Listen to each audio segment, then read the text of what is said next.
Fasting is the soul of prayer, mercy is the life blood of fasting అని అన్నాడు Saint Augustine గారు.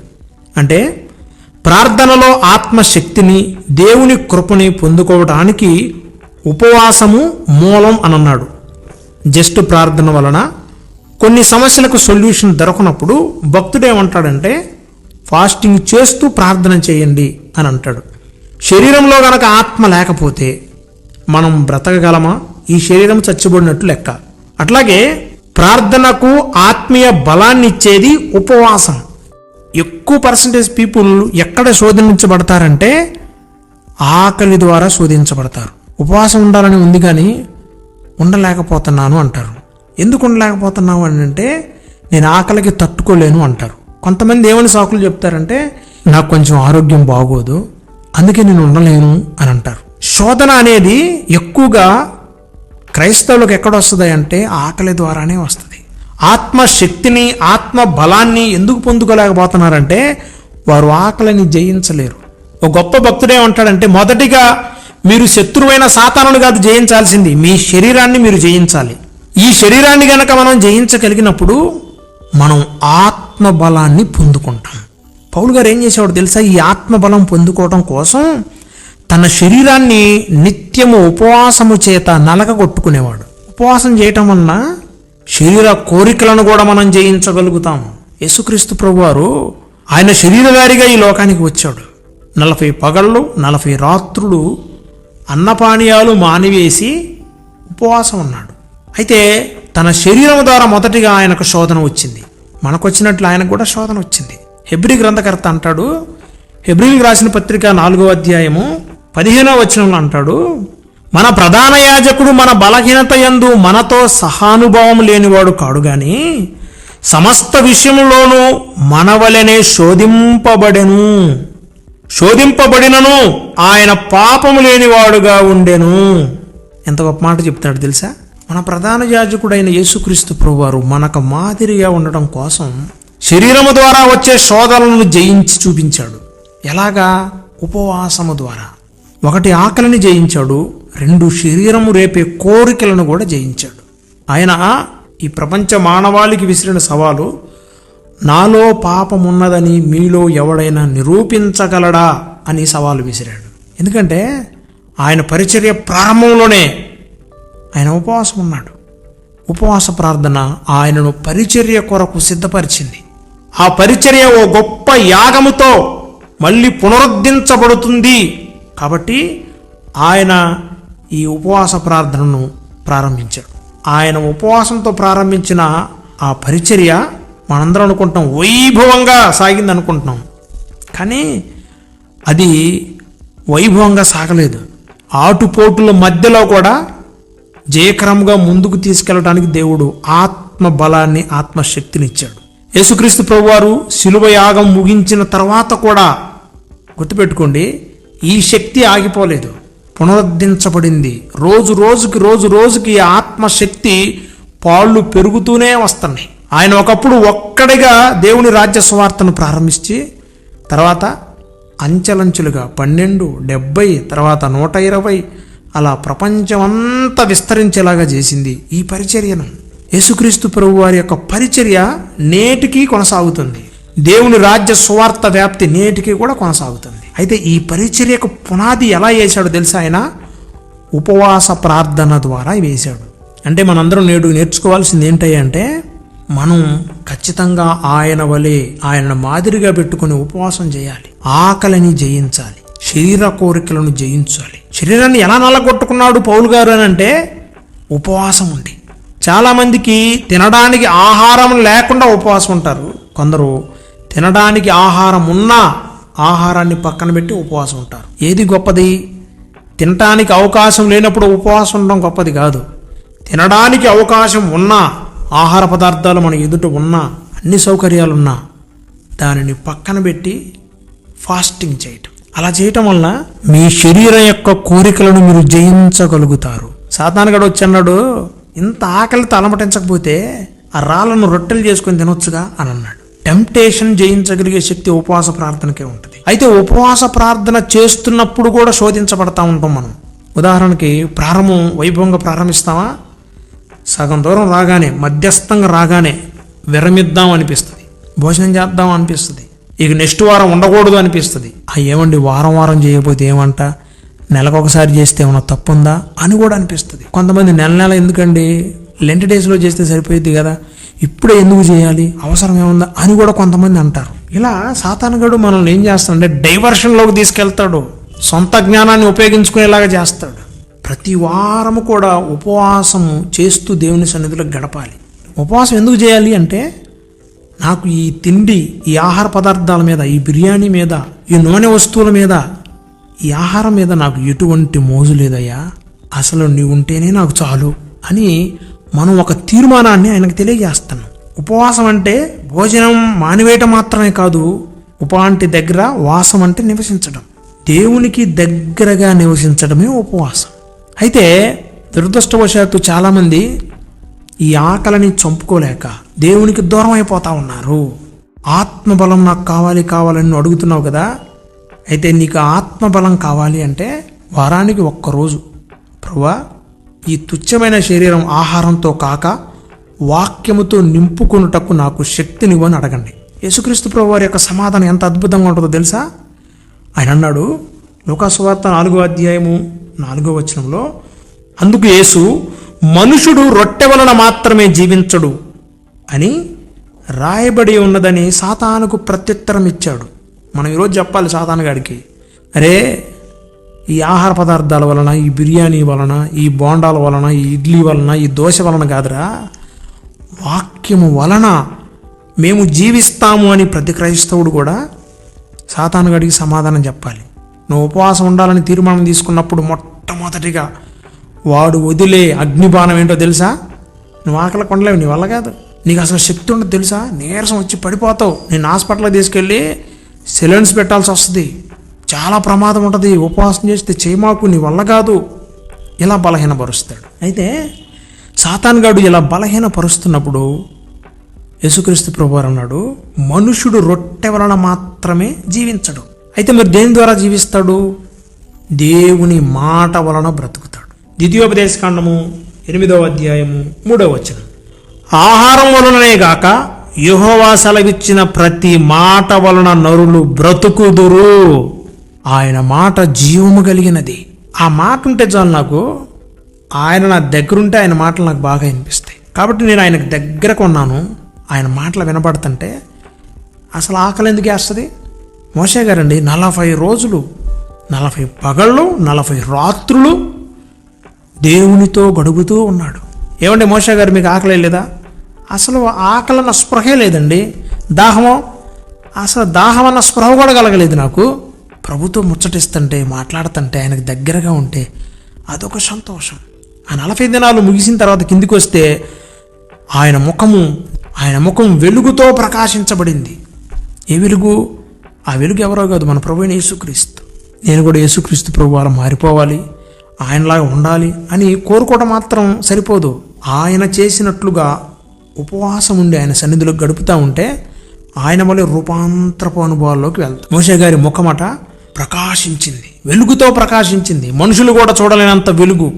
కాబట్టి ప్రేమైన సహోదరుడా, మన శరీరాన్ని మనం ఎప్పుడైతే నలగగొట్టుకుంటామో అప్పుడే మనం ఆత్మ బలాన్ని మనం పొందుకోగలుగుతాం. రెండవదిగా అపవాది ఏం చేశాడంటే అంతటితో వదిలిపెట్టలా, ఇంకొక శోధనను తీసుకొచ్చాడు. ఆయనను తీసుకొని పోయి భూలోక రాజ్యములన్నిటినీ ఒక్క నిమిషంలో ఆయనకు చూపించేసి, ఈ అధికారం అంతా నీకు ఇస్తాను, నాకు ఒక్కసారి మొక్కు చాలు అన్నాడు. ఎంత భయంకరమైనదో తెలుసా? మత్తయి సువార్తలో అయితే ఉంటుంది, ఆయనను ఒక ఎత్తైన పర్వతం శిఖరాగ్రం మీదకి తీసుకెళ్ళాడు.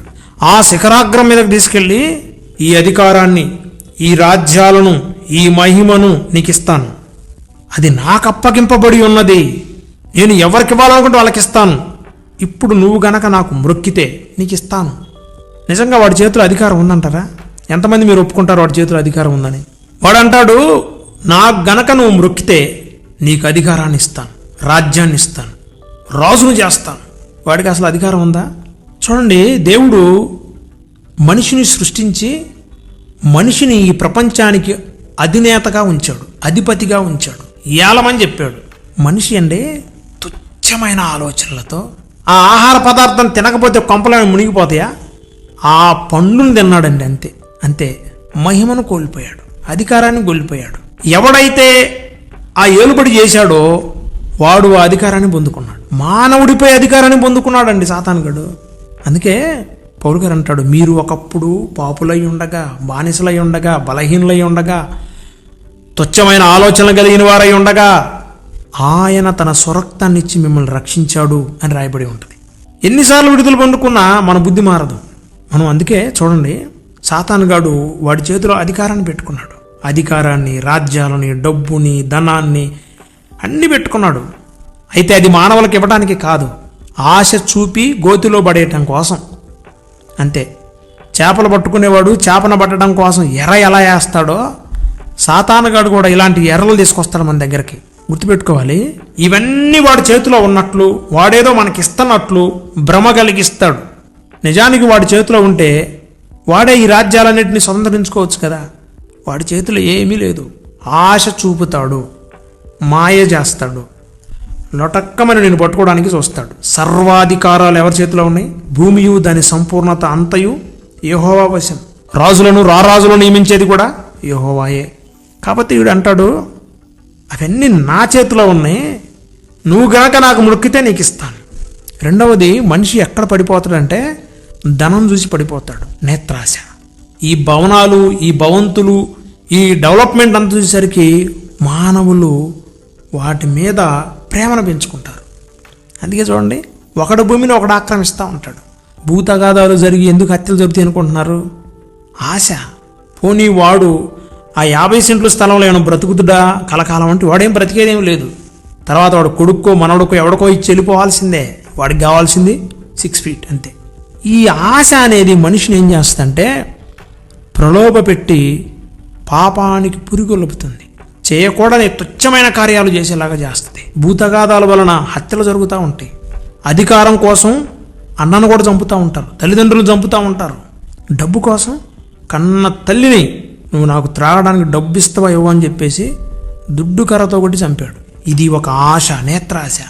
ఉపవాసం చేయటం వల్ల ఏమొస్తుందంటే మనకి ధనం మీద, డబ్బు మీద, అధికారం మీద, రాజ్యాల మీద, ఈ భోగ భాగ్యాల మీద మనకు జయం వస్తుంది.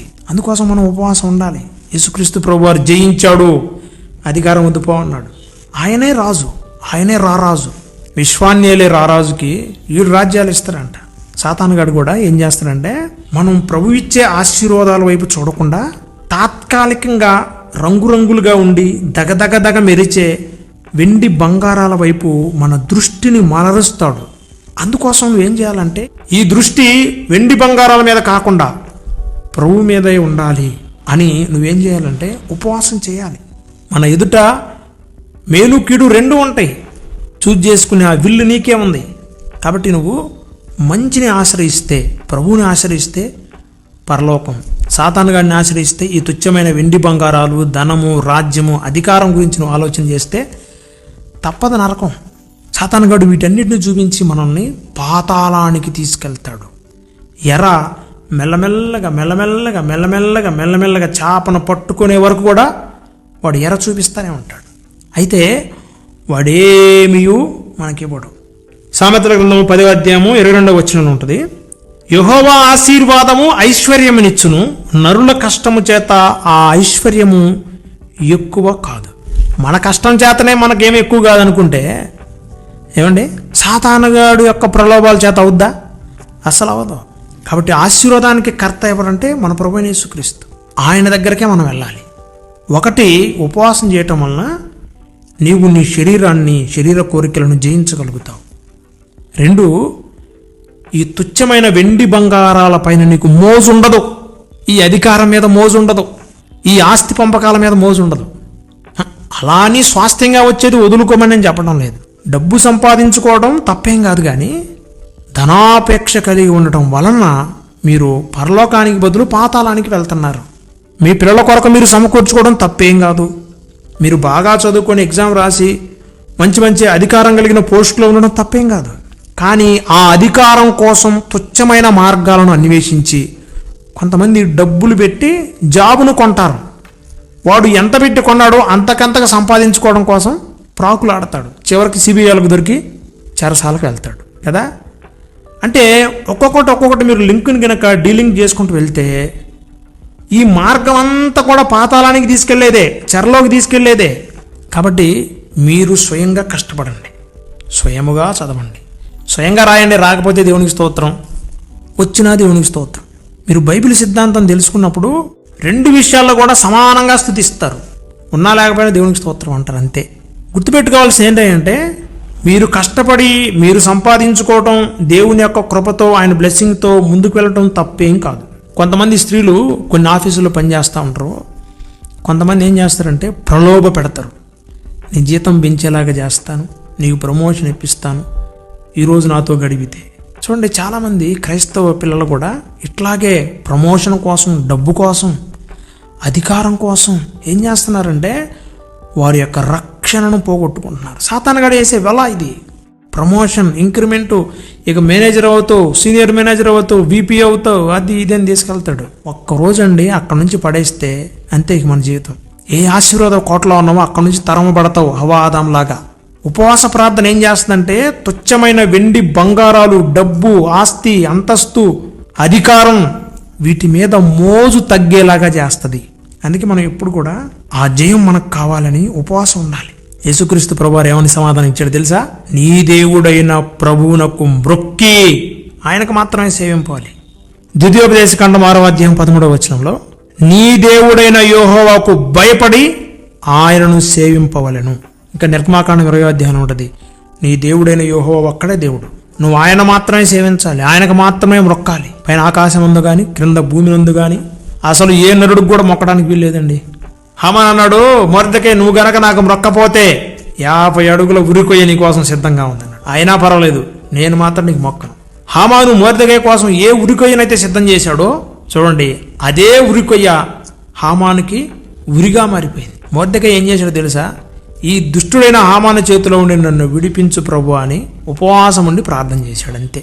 అద్భుతం కదా. మొర్దెకై కుటుంబము, మొర్దెకై ఫ్యామిలీ, మొర్దెకై బంధువులు, మొర్దెకై ఊరోళ్ళు, మొర్దెకై యొక్క ప్రజలు అందరికి విడుదల వచ్చేసింది.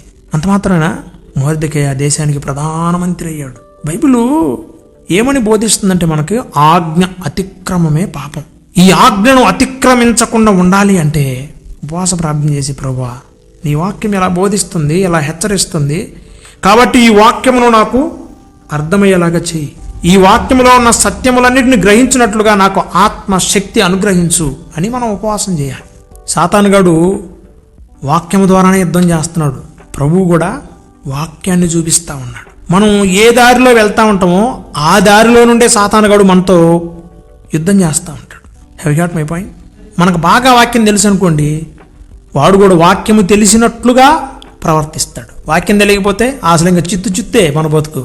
మూడవదిగా ఎలా శోధించాడు అంటే లూకాసు వార్త 4వ అధ్యాయము 9వ వచనంలో, పిమ్మట ఆయనను యెరూషలేమునకు తీసుకుని పోయి దేవాలయ శిఖరమున ఆయనను నిలువబెట్టి, నీవు దేవుని కుమారుడు అయితే ఇక్కడ నుండి క్రిందికి దూకము. ఎందుకు దూకాలి? అసలు నీ సవాలు ఎవడ స్వీకరిస్తాడు?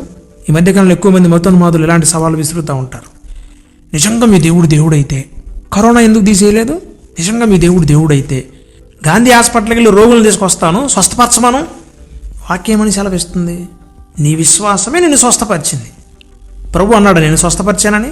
నీ విశ్వాస పరిమాణం బట్టి దేవుడు కార్యం చేశాడు. నీకు విశ్వాసం లేకపోతే ఎట్లా జరిగిద్దండి? జరుగుతుందా? అసాధ్యం. మొదటిగా స్వస్థత పొందుకోవాలంటే మన విశ్వాసం ఉంచాలి. ఆమె విశ్వాసం ఉంచి వస్త్రపు చెంగు ముట్టినా చాలు స్వస్థత కలుగుతుందని ముట్టింది.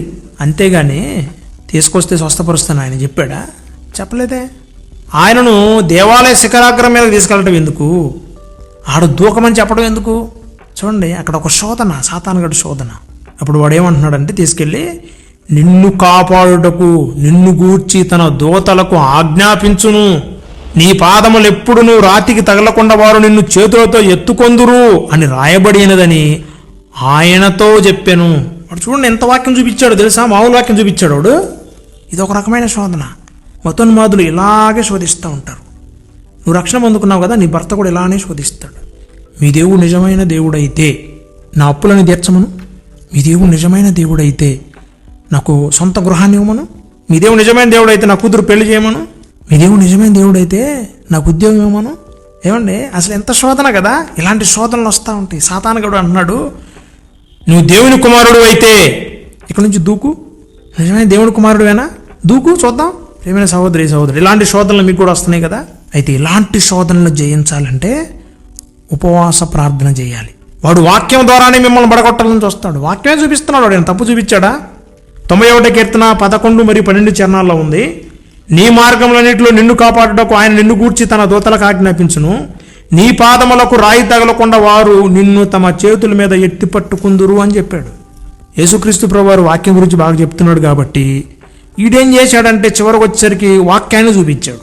కాబట్టి ప్రేమైన సహోదరి సహోదరుడా, ఎలాంటి శోధనలు నీకు కూడా ఎదురవుతూ ఉంటాయి. వాక్యం తెలిసిన వాళ్ళే, నీ ఎంత పరిమాణంలో వాక్యం తెలుసో అంతకు తగినట్లుగా నీతో శోధించడానికి వస్తారు. అపోస్తలుడైన పౌలు గారు తిమోతితో అంటున్నాడు, 2 తిమోతి పత్రిక 2వ అధ్యాయం 23వ వచనంలో, నేర్పులేని మూడుల వితర్కములు జగములను పుట్టించునని ఎరిగి అట్టి వాటిని విసర్జించుము. కొంతమంది ఏమి తెలియదు, ఏది పడితే అది మాట్లాడతారు. కొంతమంది వంశావళులు మాట్లాడతారు. కొంతమంది వంశావళుల్లో ఉన్న ఎవరో ఒకళ్ళు చేసిన పాపం గురించి మాట్లాడతారు. ఇలా మాట్లాడి ఎత్తి చూపి దాంట్లో అది ఉంది, ఇది ఉంది, ఇది ఉంది అని మూర్ఖమైన వితర్కములు చేస్తూ ఉంటారు. కాబట్టి వాటికి మనం ఏమవ్వాలి? దూరం అవ్వాలి. ఇలాంటి శోధనల నుండి తప్పించుకోవాలి అంటే మనం ఉపవాస ప్రార్థన చేయాలి. నేను అంటాను తప్పించుకోవడం కాదు, జయించాలి అంటే. గుర్తుపెట్టుకోవాలి, తప్పించుకోవడం వేరు, జయించడం వేరు. తప్పించుకుంటే ఇంకొకటి వస్తుంది, జయిస్తే మళ్ళీ భయపడిపోతాడు. ఇప్పుడు నువ్వు ప్రతిసారి వాక్యం చూపించి వాడిని జయిస్తూ ఉంటే వాడు మన దగ్గర నిలబడలేడు. ఆ మాట కూడా చూపిస్తా మీకు ఇప్పుడు. అప్పుడు ప్రభు అన్నాడు, నీ దేవుడైన ప్రభువును శోధింపవలదో. ద్వితీయోపదేశకాండం 6వ అధ్యాయం 16వ వచనంలో ఉంటుంది ఆ మాట. ఆయన కూడా వాక్యాన్ని చూపించాడు. మళ్ళీ ఆ కింద రాయబడిన మాట, అపవాది ప్రతి శోధనను ముగించి కొంతకాలం ఆయనను విడిచిపోయను. ఏమంటే నువ్వు జయిస్తూ ఉంటే వాడు నిలబడ్డు. నువ్వు తప్పించుకోవాలని చూస్తే ఇంకొక మార్గంలో వస్తాడు. తప్పించుకోవడానికి కాదు, జయించడం కోసం అడగాలి. నువ్వు తప్పించుకున్నంత కాలం ఇంకొక రూట్లో కూడా వస్తాడు. తీసివేస్తే ఇంకొకటి తీసుకొస్తాడు. జయిస్తే భయపడతాడు. మత్తయి సువార్త 4వ అధ్యాయము 11వ వచనం, అంతటా అపవాది ఆయనను విడిచిపోగా ఏం జరుగుతుందో తెలుసా? ఇక ఈయన మనం జయించలేమండి. పైగా ఈయన 40 రోజులు ఫాస్టింగ్ చేసి ఉన్నాడు. 1 రోజు 2 రోజులు కాదండి, ఇదంతా పిమ్మట అని రాయబడ్డాయి. ఆ 3 శోధనలు అవి భయంకరమైనవి, మేజర్. కానీ ఈ 40 దినాలు కూడా ఆయన ఎలా శోధించబడ్డాడు అని మార్కు గారు రాశారండి. మార్కు సువార్త 1వ అధ్యాయం 13వ వచనంలో, ఆయన సాతాను చేత శోధింపబడుచు అరణ్యములో 40 దినములు అడవి మృగములతో కూడా ఉండెను. అరణ్యం అంటే ఏముంటాయండి? ఏముంటాం అనుకుంటున్నారేమో. అడవి మృగాలతో ఆయన 40 రోజులు ఉన్నాడు. ఇదే అరణ్య జీవితం అంటే ఏమనుకుంటున్నారు? నిందలు, అవమానాలు, శోధనలు, కరువులు, ఖడ్గము, దుఃఖము, రోగము, వ్యాధి, బాధ, ఇవన్నీ ఏమనుకుంటున్నారు మీరు? ఇదంతా అరణ్య జీవితం అన్నాడు గొప్ప దైవజనుడు. అంటే శోధన, శ్రమ, వీటిపైన నువ్వు జయిస్తేనే నీది జయ జీవితం. తర్వాత ఏం జరిగింది తెలుసా? ఎప్పుడైతే సాతానుగాడు శోధించటం వదిలిపెట్టి వెళ్ళిపోయాడో అప్పటి నుంచి దేవుని దూతలు వచ్చి ఆయనకు పరిచర్య చేశారు. తర్వాత జరగబడింది ఏంటంట? ఆయన ఆత్మ బలాన్ని పొందుకొని తిరిగి గలిలయకి వెళ్ళాడు. అక్కడి నుంచి సువార్తను ప్రారంభించాడండి. మామూలుగా ఉంది అసలు సువార్త? అంచెలంచెలుగా విరిగింది. ఒక్కడు 12 మంది, 12 మంది, 70 మంది, 70 మంది, 120 మంది, ఇప్పుడు ప్రపంచవ్యాప్తంగా విస్తరించింది. అందుకే మనం జయించాలి. ఏం జయించాలి? శోధనలు, శ్రమలు జయించాలి. ఎలా జయించాలి? ఉపవాసము చేత. ఉపవాసం ఉండను. మీరు ప్రార్థన చేయండి బ్రదర్, ఈ కార్యాలు జరిగిపోతాయంటే అస్సలు కుదరదు. నేను ప్రార్థన చేస్తే అసలు మీ జీవితంలో ఏం జరగదండి. పాస్టర్ గారు ప్రార్థన చేస్తే మా జీవితంలో ఆ కార్యాలు జరుగుతాయి. మీరు ప్రార్థన చేసుకోకుండా పాస్టర్ గారు చేస్తే మీకు ఎందుకు జరుగుతాయి? ఒక భక్తి లేదు, ఒక ఉపవాసం లేదు, ఉపదేశం లేదు, ఏమీ లేదు. కానీ అన్నీ జరిగిపోవాలంటే ఎట్లా జరుగుతాయి? జరగవు. మీకు మీరే పురుగొలుపుకొని ఉపవాసం ఉండండి. నీకు విశ్వాసం లేకపోతే పాస్టర్ గారు ప్రార్థన చేస్తే ఎందుకు జరుగుతాయి? సేవకుడి వల్ల, పాస్టర్ వల్ల. వాళ్ళు మీకు ఉపదేశం చేశారు. ఉపదేశానుసారముగా నువ్వు బ్రతికితే కార్యాలు జరుగుతాయి. దేవుని ఆజ్ఞలను వివరించారు. ఆ ఆజ్ఞ అనుసారంగా నువ్వు బ్రతికితే కార్యాలు జరుగుతాయి. హవ్వ ఆదాములా బ్రతుకుతావు, ఆశీర్వాదం కావాలంటావు. ఎట్ట కుదిరిద్ది? ఆజ్ఞ అతిక్రమమే పాపం. మరి ఇలాంటి పాపాలు జయించాలంటే ఏం చేయాలి? ఉపవాసం ఉండాలి. నలగగొట్టుకోవాలి. యేసుక్రీస్తు ప్రభువారి దగ్గరకు వచ్చి, మేము ఈ దెయ్యాన్ని వెళ్ళగొట్టలేకపోయాం ప్రభువా, మా వల్ల కాలేదు. ఎందుకు పోయిద్ది అది? ఈ రోజున ఉపవాసం చేసావా? పావు అంతే, ఇంట్లో తిష్టేసుకొని కూర్చుంటాయి అని అన్నాడు. బాబు, ఇలాంటివి ఉపవాసము ద్వారానే పోతాయి అని చెప్పాడు. అది కాదు మై పాయింట్. కార్యాలు జరగడం లేదంటే మీరు ఏం చేయాలి? ఉపవాసం చేయాలి. అలా కాకుండా కార్యాలు జరగట్లేదు బ్రదర్, మొండి సమస్యలు బ్రదర్, మా వల్ల కావట్లేదు బ్రదర్, మా శక్తి సరిపోవట్లేదు బ్రదర్. మొండి సమస్యలు అలానే ఉన్నాయి, సంవత్సరాల తరబడి అలానే ఉన్నాయి. ఉపవాస ప్రార్థన మొండి సమస్యలకు సమాధానం చెప్పిద్ది. ఆటంకాల నుండి ఉపవాస ప్రార్థన విముక్తినిస్తుంది. ముఖ్యంగా సాతాను శక్తులపైన జయాన్ని ఇస్తుంది. దేవుని కృపను కూడా అనుగ్రహించేది ఉపవాస ప్రార్థనే.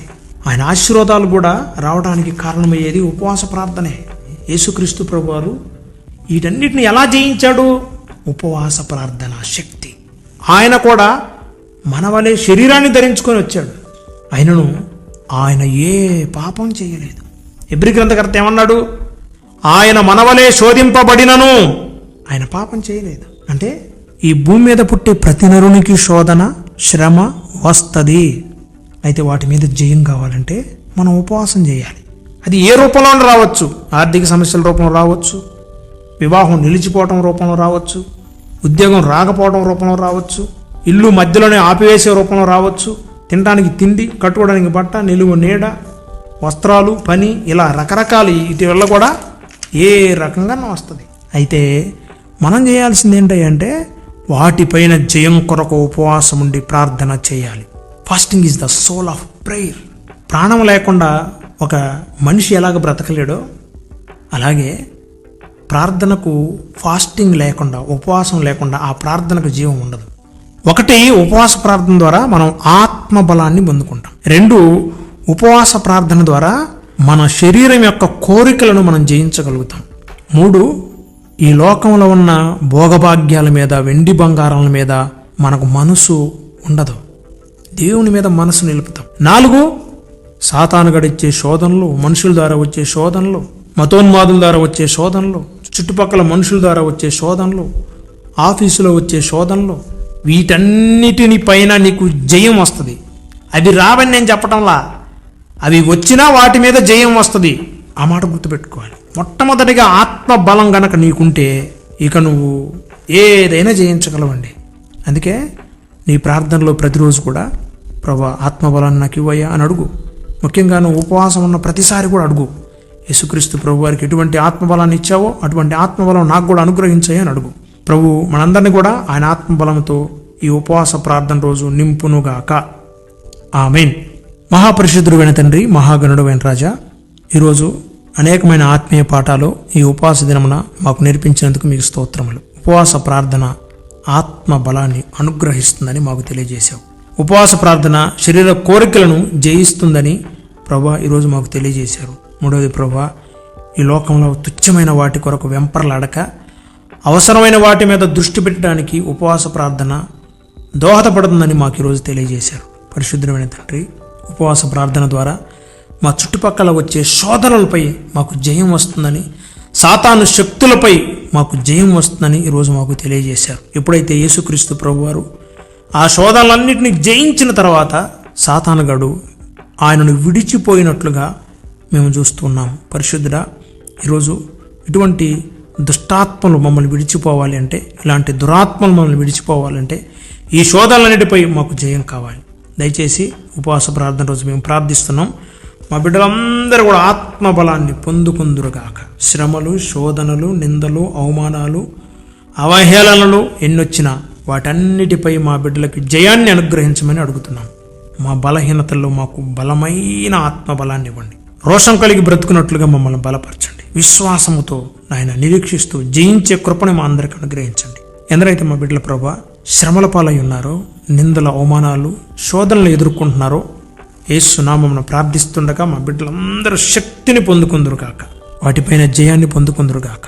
అప్పుల సమస్యలు, ఆర్థిక సమస్యలు, కుటుంబ సమస్యలు, వ్యక్తిగత సమస్యలు, కోర్టు సమస్యలు, ఆయన గర్భఫలం సమస్యలు, అనారోగ్య సమస్యలతో సతమతం అవుతున్న బిడ్డలను మీరు దర్శించండి, వాటిపైన జయాన్ని ఇవ్వండి. వివాహం కొరకు ఎదురు చూస్తున్న బిడ్డల యొక్క పరిశుద్ధమైన వివాహాన్ని ఈ సంవత్సరం మీరు ఘనముగా జరిగించండి. గర్భఫలం లేని బిడ్డలకి గర్భద్వారాలు తెరవండి, గర్భఫలాన్ని ఇవ్వండి.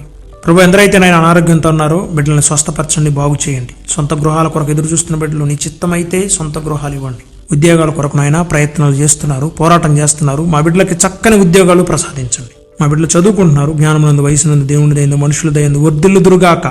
మేము ఈ రోజు చేయబోయే ప్రతి పనిలో, పరిచర్యలో, ప్రార్థనలో, ప్రయాణాల్లో, ప్రయత్నాలన్నింటిలో మాకు తోడుగా ఉండండి. మాకు జయ జీవితాన్ని ఇవ్వండి. ఆత్మీయంగా, ఆరోగ్యంగా, ఆర్థికంగా మమ్మల్ని బలపరచండి. నీతో అంటు కట్టబడి కెరూబులు కరుణాపీఠాన్ని అంటిపెట్టుకొని నిత్యము స్తుతి చేస్తున్నట్లు నిన్ను మేము స్తుతించి ఆరాధించే కృపని మాకు అనుగ్రహించండి.